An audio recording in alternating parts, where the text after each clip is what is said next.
everyone, welcome to Science and Maths Club. I hope you all are healthy and safe at home. So today I will explain about separation of substances, which is chapter 5 in your science textbook. So let's start. Separation of substances. कुछ पदार्थों को या कुछ वस्तुओं को आप कैसे अलग करते हैं, एक दूसरे से कैसे आप सेपरेट करते हैं. सो इस चैप्टर में आप इसको समझेंगे. So most of the things around us like air, sea water, soil, rock, milk and paint are mixtures. Sea water is a mixture of salts dissolved in water. So a mixture is a substance that contains two or more pure substances mixed together in different proportion. The substances that are mixed to form a mixture are called constituents or components. So mostly आप जो भी चीज़ें अपने आसपास देखते हैं surrounding में, चाहे वो हवा है या पानी है या चट्टानें हैं, मिट्टी है, दूध है, पेंट है या सब्जी है, या फिर आप जो भी आप कलर करते हैं यूज़, वो कलर हो सकता है, या फिर आप जो भी कोल्ड ड्रिंक्स वगैरह पीते हैं, जितने भी चीज़ें हैं मोस्टली सभी क्या हैं, किसी न किसी चीज़ का मिक्सचर है. जैसे कि जो सी वाटर है, सी वाटर किसका मिक्सचर है? पानी में सॉल्ट घुले हुए होते हैं. तो सॉल्ट और वाटर का मिक्सचर सी वाटर है. तो मिक्सचर, अभी बार बार ये वर्ड आ रहा है mixture. So what is mixture? Mixture क्या होता है? मिक्सचर एक ऐसा सब्सटेंस होता है जिसमें दो या दो से ज़्यादा प्योर सब्सटेंस, प्योर मीन्स जिसमें कोई दूसरी जो अशुद्धियाँ होती हैं या कह सकते हैं जो इम्प्योरिटीज़ होती हैं वो उसमें नहीं होती हैं. सो मिक्सचर एक ऐसा सब्सटेंस है, एक ऐसा पदार्थ है जिसमें दो या दो से ज़्यादा प्योर सब्सटेंस मिले होते हैं और डिफरेंट प्रपोर्शन में मिले होते हैं. डेफिनेट प्रपोर्शन नहीं, डिफरेंट प्रपोर्शन में. जैसे एयर है, सो air is a balanced mixture, मतलब आप कह सकते हैं कि उसमें एक डेफिनेट प्रपोर्शन में गैसेस मिली होती हैं एयर में.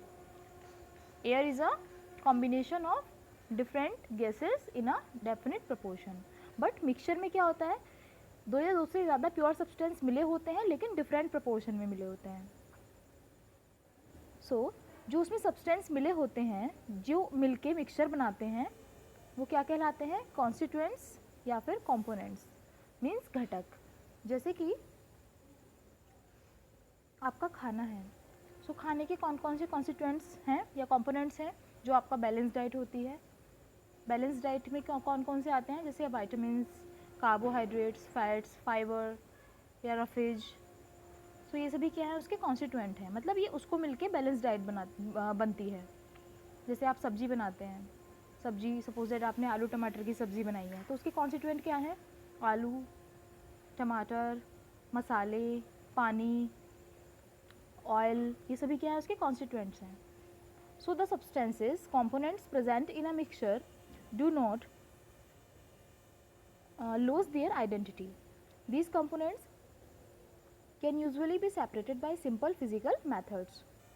For examples, common salt that is used in our kitchen is prepared from seawater by separating salt from water. So जो एक मिक्सचर में सब्सटेंस मिले होते हैं वो अपनी आइडेंटिटी नहीं खोते हैं. आप उन सब्सटेंसेस को या उन कंपोनेंट्स को, कुछ फिजिकल मेथड्स होते हैं उनको यूज़ करके आप उसको अलग अलग कर सकते हैं. जैसे कि सपोज दैट जो हम नमक यूज़ करते हैं हमारे किचन में, वो हमें कहाँ से मिलता है? सी वाटर से, मतलब समुद्र के पानी से. तो समुद्र के पानी से नमक कैसे अलग करते हैं? By the process of evaporation, evaporation के प्रोसेस से. So let us study the need for separation of substances from their mixture. First is need for separation of substances in a mixture. So क्या need है, क्या ज़रूरत है substances को अलग करने की एक मिक्सचर में से? Separation of components from their mixture is often necessary for several reasons. Some reasons are as follows. First is to remove harmful substances.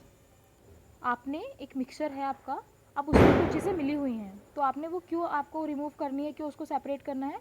ताकि जो उसमें उस मिक्सचर में जो हार्मफुल सब्सटेंस है वो उस यूजफुल सब्सटेंस से बाहर निकल जाए.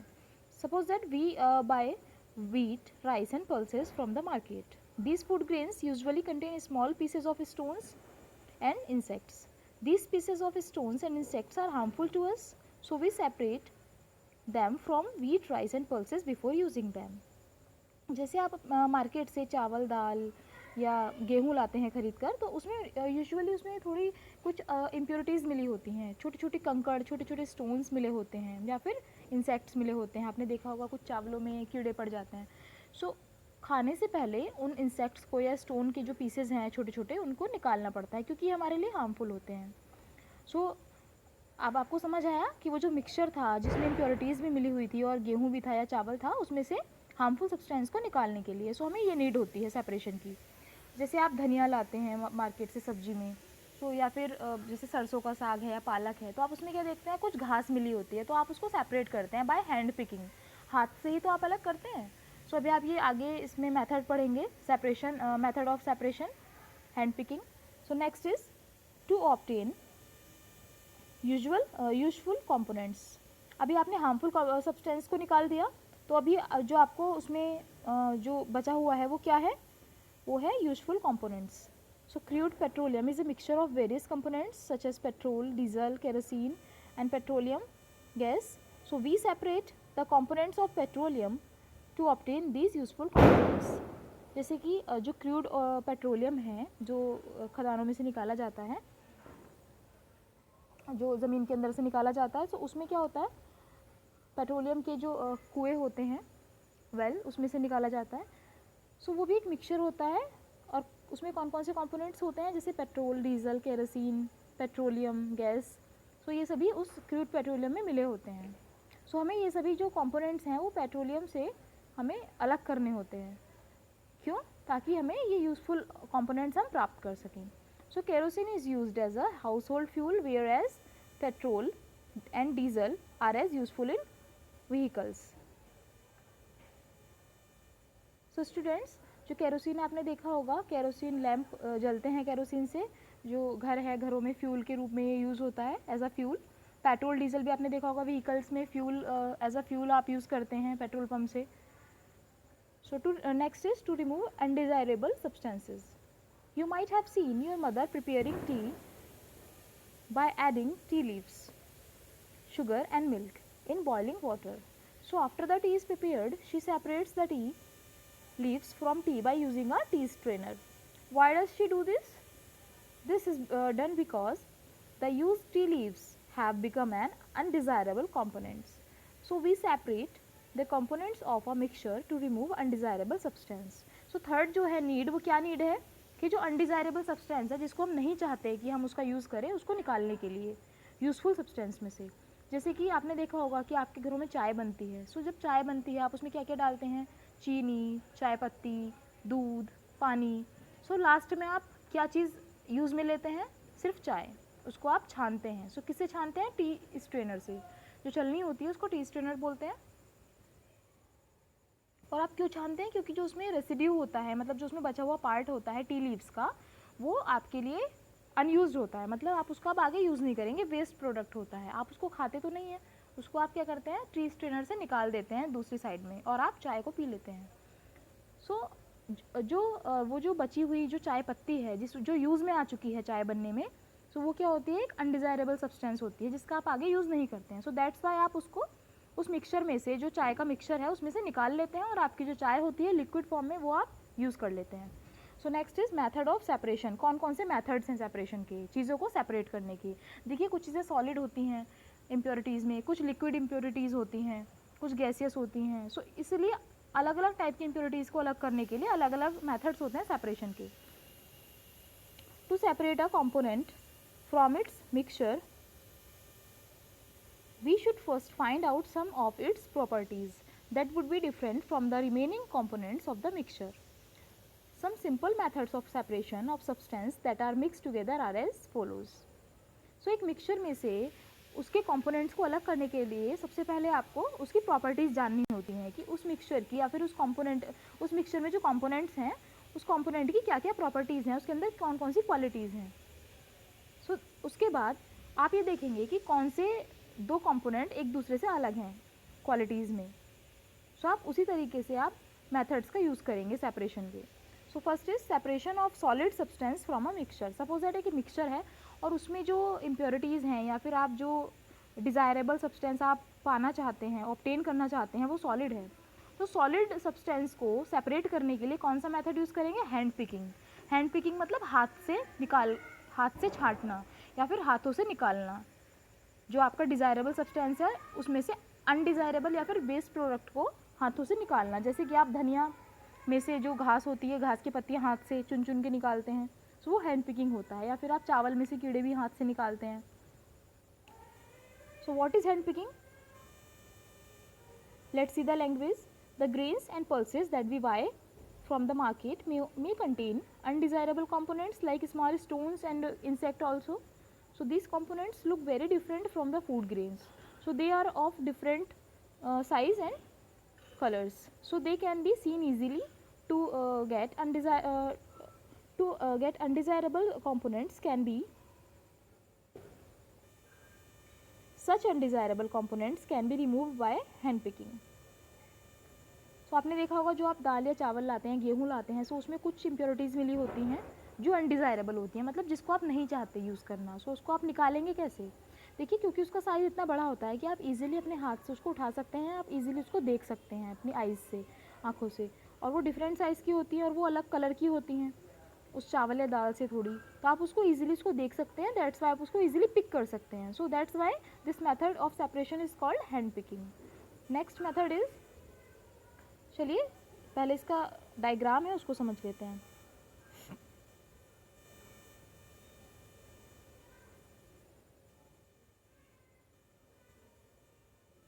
Suppose that here is pulse or wheat or it can be rice. So इसमें कुछ स्टोन है या फिर इसमें कुछ कीड़े हैं, तो आप इस तरीके से देखिए हाथ से इसमें निकाल सकते हैं। दैट्स वाई आप पिक कर रहे हैं हैंड से, तो this method is called hand picking.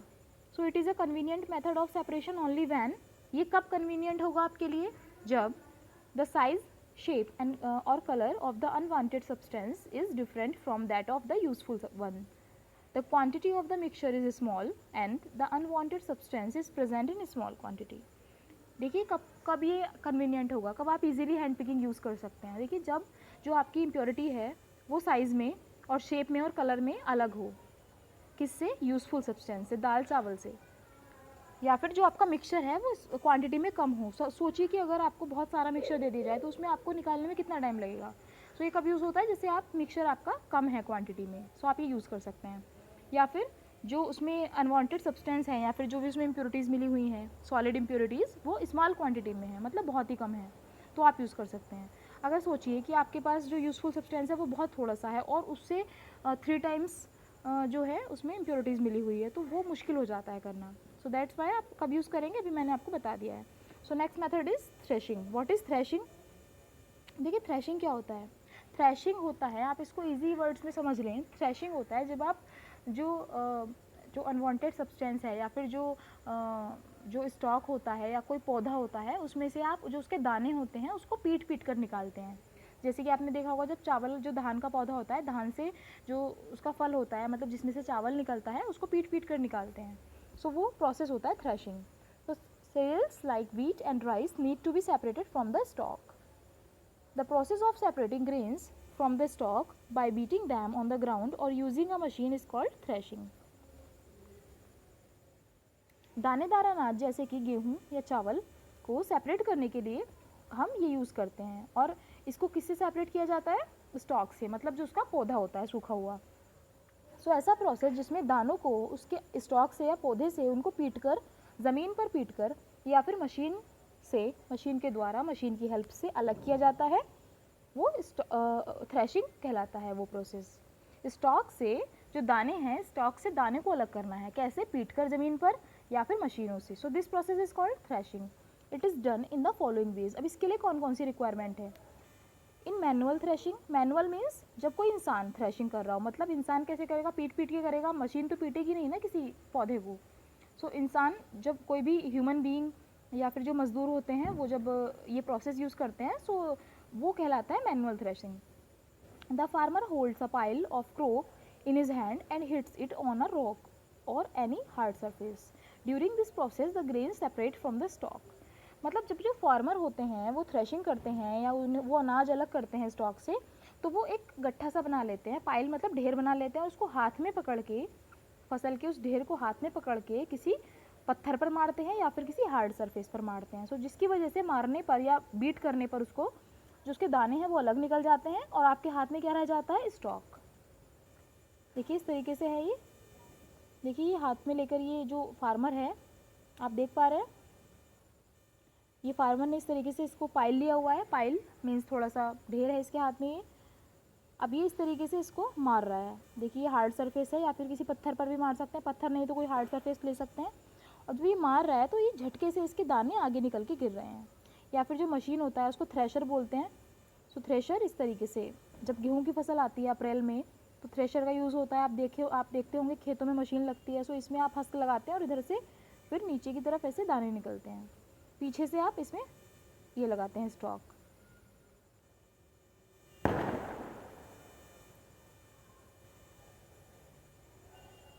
Threshing can also be done by a machine called thresher. This machine is used for threshing large quantity of grains.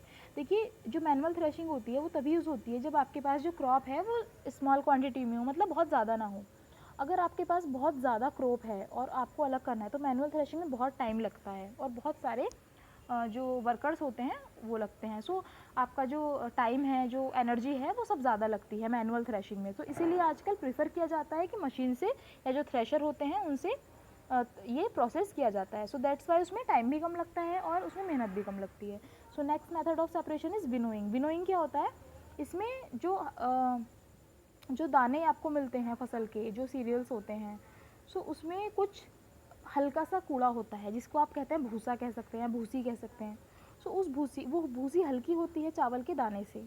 सो उस भूसी को उस चावल के दाने से अलग करना पड़ता है। सो वो कैसे अलग करते हैं, उसे एक छाछ में या फिर एक इस तरीके का एक बना होता है, एक पॉट टाइप से, पॉट नहीं कह सकते हैं, वो कुछ बोल सकते हैं कि कुछ लकड़ी का बना होता है। अब उसको अपने हाथों में लेके हिलाना पड़ता है। अब हाथों में लेंगे उस जो लकड़ी से बना हुआ, ये आपको दिख रहा है यहाँ, ये मुझे इसको हिंदी में पर्टिकुलर नाम नहीं पता है ये क्या है। सो इसको हाथ में लेके इसमें जो अनाज है वो लेते हैं और जब इसको हिलाते हैं तो पीछे से जैसे हवा चल रही होती है या फिर कोई पंखा लगा सकते हैं। सो इसमें क्या करते हैं, जो हल्की वाली जो इम्प्योरिटीज़ है, मतलब जो भूसा है वो दाने से हल्का होता है तो वो उड़ के दूर चला जाता है इस तरीके से इधर दूर, और जो दाना है वो सीधे सीधे, क्योंकि दाना जो है वो इतना भारी होता है कि वो हवा में उड़ेगा नहीं, क्योंकि एक के ऊपर एक बहुत सारे क्वांटिटी में जो अमाउंट में दाने गिरते हैं। सो दैट्स वाई वो सीधे सीधे एक तरफ इकट्ठे होते रहते हैं और भूसा इस तरीके से अलग होता रहता है आगे उड़ के। So what is winnowing, grains are separated from a mixture of grains and husk by the method of winnowing which is based on the property that grains are heavier than husk। देखिए जो grains होते हैं, जो दाने अनाज के दाने होते हैं, वो हस्क से, भूसे से भारी होते हैं। सो दैट्स वाई हल्के होने की वजह से भूसा आगे गिर जाता है हवा में उड़ के और जो दाने हैं वो वहीं ग्राउंड पर इकट्ठा हो जाते हैं। So the method of separating heavier and lighter components of a mixture by wind or blowing air is called winnowing. मतलब या तो प्रॉपर जो नेचुरल विंड है, जो हवा है वो बहुत तेज़ से चल रही हो, या फिर आप कोई पंखा यूज़ कर सकते हैं ब्लोइंग एयर कंपोनेंट्स को मिक्सचर से अलग करने के लिए। क्योंकि कंपोनेंट जो मिक्सचर होता है उसमें 2 टाइप के कंपोनेंट्स होते हैं, एक हैवियर और एक लाइटर।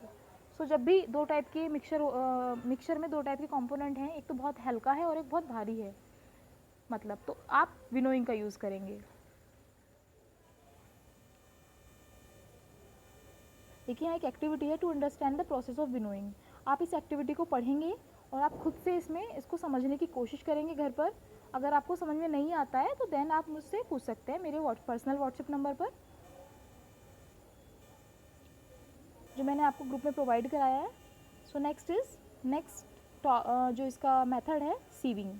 अब सीविंग क्या होता है, सीविंग बना है सीव से। सीव मीन्स होती है जो चलनी होती है टाइप की, जिसमें जाली लगी होती है। सो ये प्रोसेस, क्योंकि इस प्रोसेस में जो सेपरेशन के लिए सीव यूज़ होती है छलनी, तो that's why this process is called sieving. So when the components of a mixture are of different size, a sieve can be used to separate them. A sieve is a shallow vessel that has small holes. The size of the holes in the sieve depends on the size of components to be separated. The method of separating the components of a mixture that are of different sizes by using a sieve is called sieving.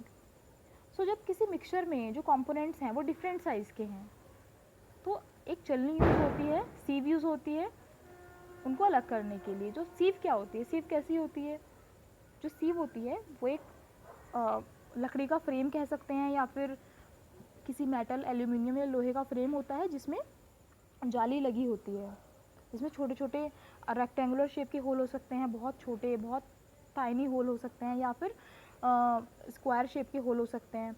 वो whole क्यों होते हैं कि जो अलग अलग size के components हैं जो बहुत पतले हैं वो उस होल में से होके पीछे गिर जाएंगे, और जो उस होल से मोटे कंपोनेंट हैं, लार्जर या हैवियर कंपोनेंट हैं, वो उसमें से पास थ्रू नहीं हो पाएंगे तो वो आगे ही रह जाएंगे। तो इसमें से जो डिफरेंट साइज़ के जो कंपोनेंट्स हैं उसको अलग करने के लिए सीव का यूज़ होता है। मतलब एक तरीके से जैसे आप आटा छानते हैं तो आटे में जो जो भूसा होता है या भूसी होती है वो थोड़े मोटे होते हैं, साइज़ में मोटा होता है, और जो आटा होता है वो थोड़ा महीन होता है, पतला होता है, लाइट। तो जो आटा होता है वो सीव में से जो छेद होते हैं, छलनी में होल्स होते हैं, वो निकल जाता है आटा, और जो ऊपर रहता है वो उसमें इम्प्योरिटीज़ रह जाती है। सो ये एक ऐसा मेथड है कंपोनेंट्स को सेपरेट करने का जिसके मिक्सचर में डिफरेंट साइज़ के कंपोनेंट्स होंगे, और आपको वो कैसे अलग करेंगे, आप सीव का यूज़ करके। जब आप सीव का यूज़ करके सेपरेट करेंगे कंपोनेंट्स को तो ये मेथड सीविंग कहलाता है। So this method is used in some homes to separate when wheat bran from flour. देखिए ये इसमें है, अभी एग्जाम्पल इन्होंने बोला है कि व्हीट ब्रैन फ्रॉम फ्लोर, मतलब व्हीट ब्रैन क्या होता है, जो गेहूं की जो भूसी होती है उसको आटे में से अलग करने के लिए घर पर यूज़ किया जाता है, sieving. So you may have also notice similar larger sieves being used at building construction sites to separate pebbles and stones from sand. जब बड़ी बड़ी कंस्ट्रक्शंस जो साइट्स होती हैं या फिर जब घर बन रहा होता है किसी का, कहीं भी कंस्ट्रक्शन हो रहा होता है, चाहे छोटा कंस्ट्रक्शन वर्क हो या फिर कोई बिग कंस्ट्रक्शन साइट हो, सो वहाँ क्या होता है, जब उसमें रेत का यूज़ होता है, सैंड का यूज़ होता है, सो उसमें कुछ कंकड़, छोटी छोटी कंकड़ पत्थर मिली होती हैं, सो वहाँ पर बड़ी बड़ी सीव्स लगी होती हैं। अब सीव में इस तरीके से रेत को डाला जाता है, तो जो रेत है वो महीन होता है, पतला होता है, तो वो इस चलनी में से छन के नीचे चला जाता है और इसके ऊपर रह जाती हैं यहाँ पेबल्स या फिर जो कंकड़ पत्थर होते हैं। सो देखिए यहाँ एक एक्टिविटी है सीविंग के प्रोसेस को समझने के लिए, मैं अभी एक्सप्लेन कर चुकी हूँ आपको पूरा प्रोसेस। सो प्लीज़ आप इसको घर पर अच्छे से इसको एक्टिविटी को करके देखेंगे।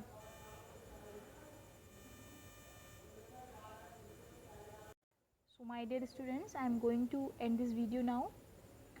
I will cover this chapter in two parts. So it is part 1 of this chapter. Very soon I will make a video of part 2 of this chapter, and I will share that link in description box. You can check after some time. Thank you.